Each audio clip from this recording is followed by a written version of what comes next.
Some days I wonder, what's it all about? What are we supposed to be doing here?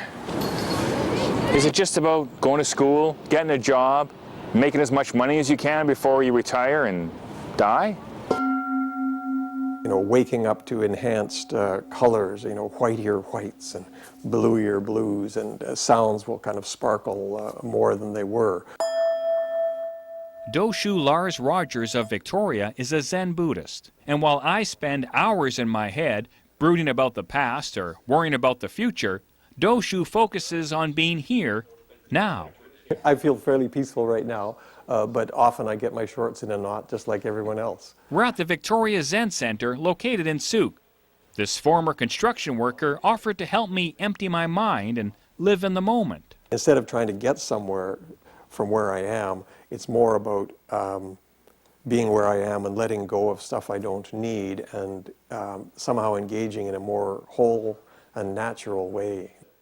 Doshu became interested in Zen in his early 20s. Very intellect-driven at the time, and everything in my life had been totally treatable and would fall before the impact of intellect. And here was something that didn't. This was totally intellectual. He continued to practice Zen even when he was battling leukemia 7 years ago. And it really excited me that there was a dimension there that I hadn't experienced before. This weekend, Doshu will become an ordained Zen Buddhist monk. It's the first time a Zen monk has ever been ordained in Victoria. Part of the ordination transition is really to have the practice as kind of the primary focus of my life. So if I come up against difficult decisions, should I do this because I happen to want it for my own personal whatever, or shall I do this because it supports practice and helps others in Zen practice?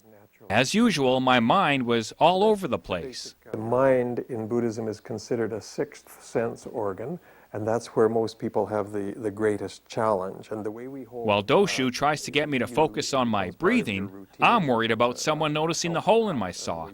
And this flooring would look great in my hallway.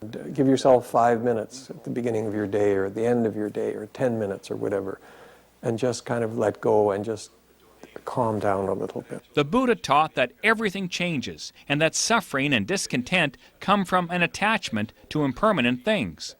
By ridding yourself of attachment, you can be free of suffering. You know, I'm 58 years old. I have maybe 2 or 3 decades left if I'm lucky. This is how I'm going to engage with the time I have on the planet, and I'm very excited about it. Excited about doing nothing. Maybe in an unpredictable, materialistic world, doing nothing is really something. From the Victoria Zen Center in Souk, Work in Dan's Beat, I'm Dan Kahn. And then bow. Real life, real passion. The Daily on Shaw TV.